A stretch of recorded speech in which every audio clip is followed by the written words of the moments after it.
You're listening to a special interview segment for the official podcast for WrestlingNewsSource.com. Okay, folks, joining us on the show this week, he is the CEO of Global Force Wrestling. He's been all over the world getting the best talent to come together. The one and only Jeff Jarrett. Mr. Jarrett, welcome to the show. Appreciate your time today, guys. Looking forward to this. We've had this scheduled for quite some time, so I'm ready to get down talking some Global Force Wrestling and New Japan and Wrestle Kingdom 9. Absolutely. It's going to be a huge show coming up. For all the information, you can go to globalforcewrestling.com. You can follow you at Real Jeff Jarrett and also at GFW Wrestling.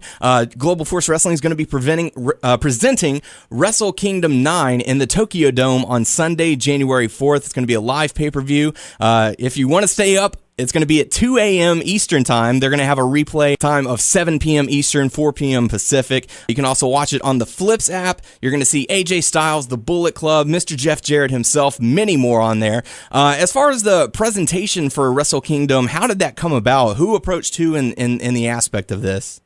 Good question. And that all came about, it goes back to probably late March or April, right around the time that I launched the company's name, April 7th, 2014. New Japan reached out, and they knew that they wanted to bring they wanted to bring New Japan to the North American market.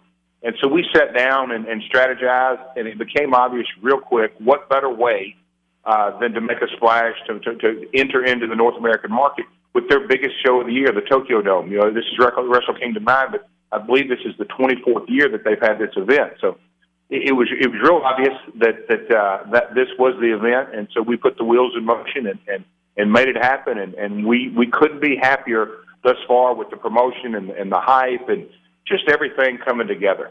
Very cool. And not only are you taking it to a new level, you're bringing it even further with the addition of Jim Ross. He's going to be doing the commentary, and that got the internet buzzing. People were saying, hey, if Jim Ross is going to be here, I want to be a part of this. I want to see what's going on. So how did that come about, and are there any plans with you to work with him possibly on a regular basis? How it came about, that's a two-part question. How it came about is, like I said, New Japan and Global Force sort of had to cement their relationship, and we did, and we made it official back in August at the Seibu Dome. I went over there and made a formality, but we had our agreement in place, and then we turned to the pay-per-view providers as it related to the Dome show and put those 8, 9, 10 contracts in place, and then the Flips guys came on board. And then the next logical step was, if we're going to present it to the North American English-speaking market, we need to find 2 announcers. And so when you start looking around, it was a no-brainer.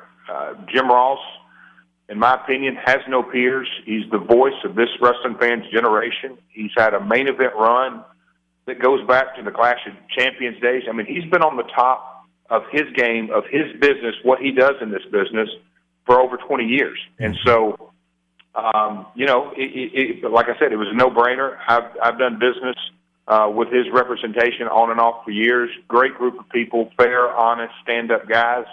And so we, communicated, then got into the negotiations, and Jim stayed out of it. And then it's funny because, in years past, Jim dealt with the agents of the talent, and the talent tried to stay out of it. And now, here it is, years later. I used to be a talent, still a talent, but in this situation, I was negotiating with Jim, who was the talent. So we closed the deal, and we got down to work, and I cannot tell you, I knew that it was going to be big. I knew that Jim was going to take the event to another level in the North American market. I knew that we were going to get some positive feedback, but it's blown me away. Just the media reach. It's like every day there's a new media hit that Jim's being requested of, or multiple media hits, and mainstream stuff. And so the online advertising and feedback has gone through the roof. But man, it just keeps growing literally daily. I can't wait for January 4th, and we're a couple of weeks away. But man, we couldn't be happier with the signing of Jim Ross. Absolutely. And it's like wrestling fans of yesteryear who might not be fans anymore know the name Jim Ross. They know what he brings to the table, so that, that's going to bring additional fans. People are like, oh, he's coming back. Sweet. I'm checking that out. So it's really cool stuff. You're adding Matt Stryker to do color commentary alongside with him. That alone is going to be a great pay-per-view. And then to add to it, you've got action in the ring. Yeah, and that's I've done a bunch of media and still got several more heading into January 4th. But, talking about that, and then, we'll be 20 minutes, 30 minutes into a podcast or an interview, and they'll say, and when he got begun to talk about the matches. And that's a good thing. Matt Stryker, if I can just for a minute, it just blew me away, and I've been asked why Matt. There were 6 or 7 not good but great candidates. But the prerequisites, Jim's driving the bus. He's the one that's going to be steering that ship. And so I needed someone that really, 2 things. One, can they compliment Jim? Can they get out of Jim's way when need be? And Matt can certainly do that. They've worked together in the past. I felt real comfortable. Jim felt real comfortable. And the second thing was, you got to know the product. You got to immerse yourself in the product. And Matt, anybody can study up on these 10 matches and sort of wing it and get back. Mm-hmm. But Matt blew me away by his in-depth knowledge of, just how New Japan came about 42 years ago and the stories and the ebbs and flows and the different ownerships and just all the American talent and all the Japanese talent through the years. Matt is he's going to, I think he's impressed people with his Lucha Underground work. Mm-hmm. He's going to blow people away with his knowledge of that product. Absolutely. And, the matches themselves, they'll speak for themselves and blow people away. Like you said, it's pretty much the WrestleMania over in Japan. Going to be an amazing show. We asked our listeners to contribute some questions for you, Mr. Jarrett. The number one question in some form or fashion that we received for you is, will we see a Global Force Wrestling roster with championships and weekly televised programming? Yes, in 2015 you certainly will. Awesome. Do we have like a preferable timetable, maybe spring, summer, fall? One thing that and I understand that, the anticipation, the excitement, some people have the anxiety, some people maybe aggravation that, not enough information has been given out. But we've done that on purpose, strategically. I have learned from past things, watching things, being a part of things, not just wrestling, any type of product, brand. When you really rush something to market before it's ready, you can potentially have fatal mistakes. Mm-hmm. And so we at Global Force have a real strategic rollout mindset, just how we're going to, April 7th, I announced the name of the company. It was, April 30th, I announced the agreement with the AAA. June 23rd was New Japan. And then Europe, we made the announcement in July. And then South Africa in August. And late August was Australia. Spreading the brand, mm-hmm. rolling things out piece by piece, getting brand awareness, just brand awareness. And I love it. What is Global Force? And you said that, the majority of my questions were in some shape, form, or fashion, what is Global Force Wrestling? What are we going to see? That's great. I love that. I love that feedback, that there's anticipation, that the fan base cares, and they want to know. And so a next strategic step was obviously announcing the New Japan pay-per-view, and then the addition of Jim Ross, and then Matt Stryker. We've got an announcement coming up soon from our South African partners. And so, we have our eye on the ball, and really for from January 4th, you back up 8 weeks, this has consumed us, and this is what we want the world to know about Global Force Wrestling, is we're presenting this event. After the event, we're going to continue to have the rollout and make the correct announcements. Absolutely. Nothing wrong with slow and steady. Helps everyone prepare. It builds anticipation. As far as Global Force Wrestling, you've worked in WCW, you've worked in WWE, you've worked in TNA. If there's a promotion, you've pretty much worked it. So, taking what you've learned from all of those promotions, to make an improvement, what improvements will we see? What's going to stand out from Global Force Wrestling above anything else? Well, I don't want to get into too much show specifics. I'll save that for you viewers and when the show actually rolls out. But you can obviously see some fundamental differences in our presentation, in that in years past, promotions essentially act like other promotions don't exist, and if they do recognize them, they degrade them or talk bad about them. Mm-hmm. At Global Force, we're 180 degrees different. We are not only going to recognize other promotions around the world, we're going to help promote. Just a couple of weeks ago on Ring of Honor's pay-per-view, that Sunday, we used our digital space and social media to help promote them. Ring of Honor is a part of the New Japan Dome show. So we believe that it's healthy for the industry, it's healthy for Global Force, it's healthy for the other promotions to recognize, help promote, and that is a big fundamental difference. Definitely, and there seems to be sort of a shift going on in the wrestling world. The eyes are being focused more on the indie circuit as opposed to what's going on up in the big leagues. Now that Generico, Steen, Divot, Pac, Kenta, they've all joined WWE, and people are seeing these guys for the first time, and so that's causing them to go back, look at previous matches, and be like, I wonder who else is out there, who's going to be the next big guy. Do you think that this is going to add more pressure to the indie circuits to push their talent further and maybe too much? The short answer to your question is no. I don't think it will put additional pressure because there's guys that are going to flat out do what they want to do. Mm-hmm. Some get good advice, some get bad advice. The term indie, I believe, is almost passé. I think it's somewhat of a negative connotation to the word I'm using right now, right, which I really like, which I think is true. It's free agent. Yeah. Guys that are free to work for any promotion.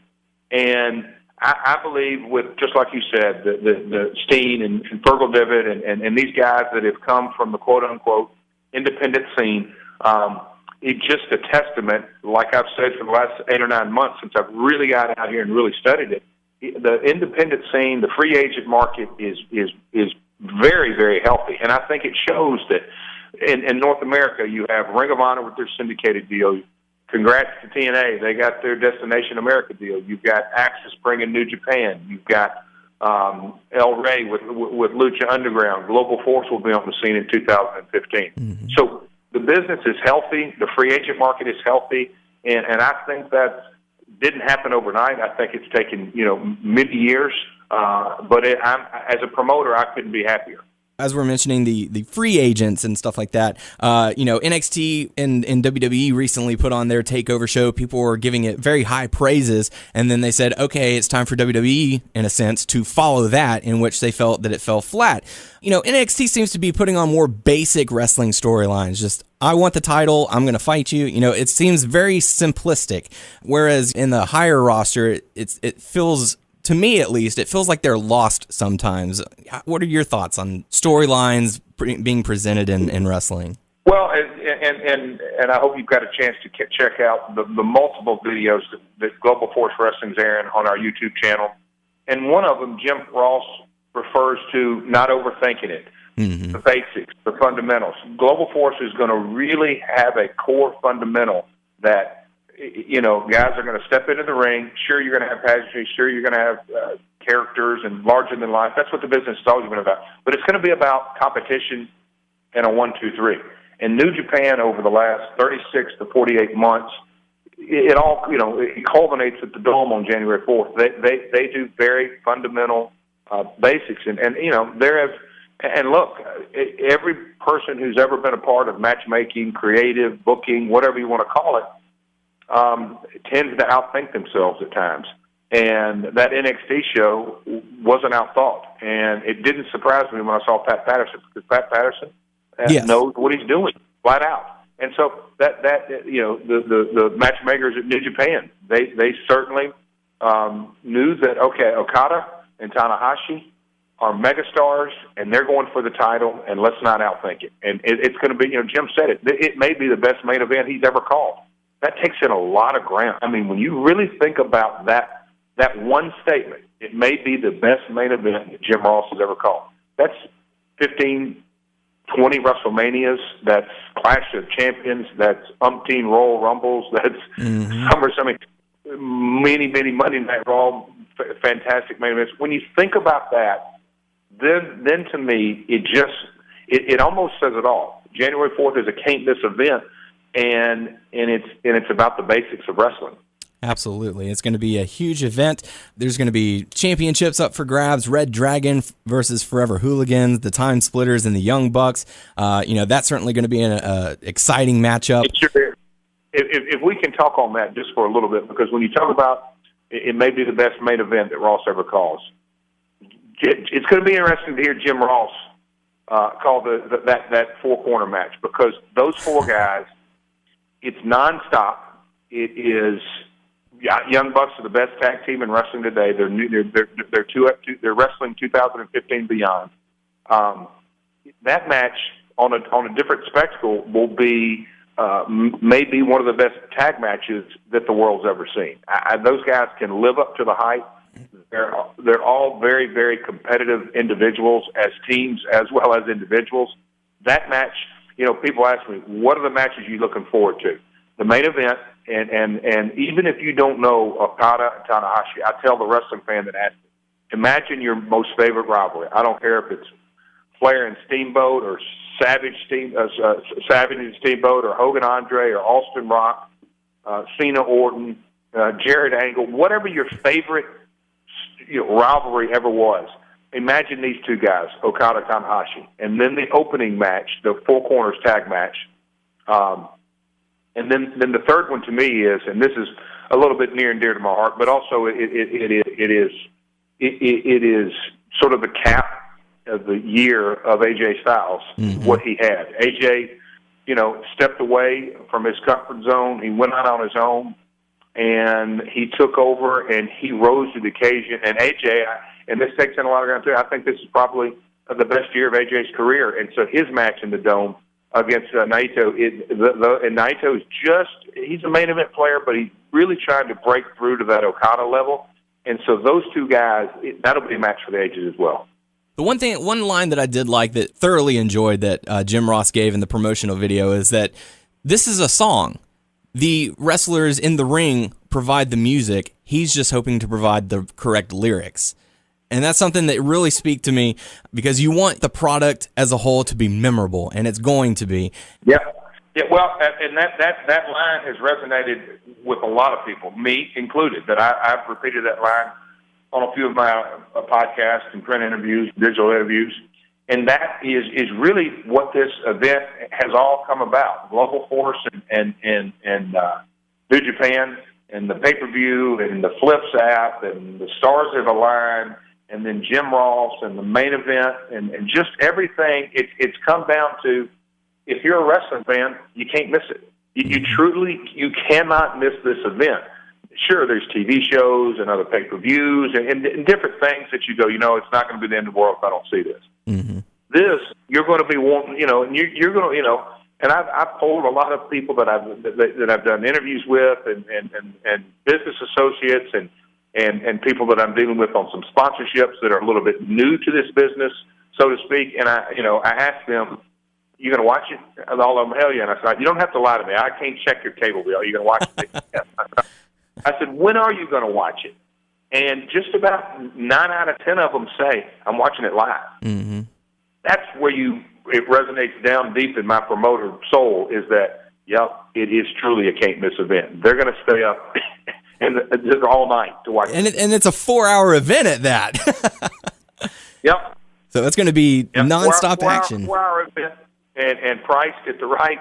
That was when all those decisions were going on. There was a strong contingent, internally and externally, saying, that's really going to be the price. It's not going to be $44.95. It's not going to be $49.95.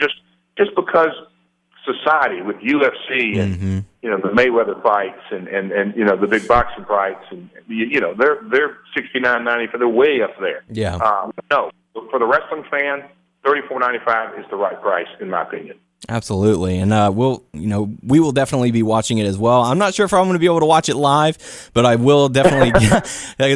But we will be catching the 7 p.m. showing. Definitely looking forward to it. You're going to be in action as well, as part of the Bullet Club. That all came about the last 4 to 5 weeks. They approached me, and I've had my promoter hat on 100% during this situation up until about 4 or 5 weeks ago when they approached me, and I'm like, well, how in the hell do you turn down Wrestling on the Dome show? Absolutely, I'd love to. So it's fallen into place, and my Bullet Club brothers, Takahashi and Bad Luck Fale, and then we're facing guys, and this is a real side story here, but it's no secret, Scott Steiner's been one of my best friends in the business for years and years and years. And when him and his brother had his real hot run in Japan, I can remember, he'd go over there, and I think it was 20 or 22 weeks a year, and he really wasn't wrestling on the scene in the States. But some of his biggest rivals and best matches were tag matches against Kojima and Tenzin. And now here it is in 2015, I get to step in the ring with those guys. So I'm honored. Very cool. I know your time is limited, but I feel like I have to ask you this question. Otherwise, the person who asked it will kick my ass. Could you tell us about the origins of slapnuts? Oh boy, a bunch of times. It's simple. My grandmother, who, she's the one who got us into this business. She took a side job in the 1940s selling wrestling tickets to make extra money, and then she worked her way up in this business. She did everything but wrestle. She ended up promoting and owning part of the promotion with my father, and so, she worked her way up in modern day era. Now you would call it as the chief financial officer. She ran the back end of the business. Mm-hmm. So you can imagine she's around all kind of characters, and she's a woman who made it big time in a man's world through hard work and perseverance. But one thing that agitated her were people, and she'd say, I don't like people who talk more and more about less and less. and she called them slappies. And so I took slappies and turned it into slapnuts. Very nice. It's always good to find out the origin stories behind certain things, and that's one that's I think a lot of people will enjoy.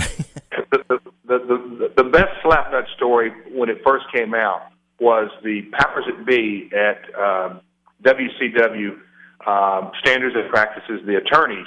They had to make sure language and they policed the show. It was a live show. Nitro was a live show, and they just, you got to be careful. And I get all that, but after about week 2 or week 3, and we were in Detroit, and there was way up in the crowds, there was a group of guys, however many of them, one of them 8, each of them had a letter, slapnuts, and I'm like, okay, this thing is exploding. It's taking off. And after the show, Jarrett, I'm headed down the long hallway, and the attorney comes up to me and said, hey, can I talk to you a minute? I said, yeah. He said, I just got to ask you. He said, we're trying to do a little research here.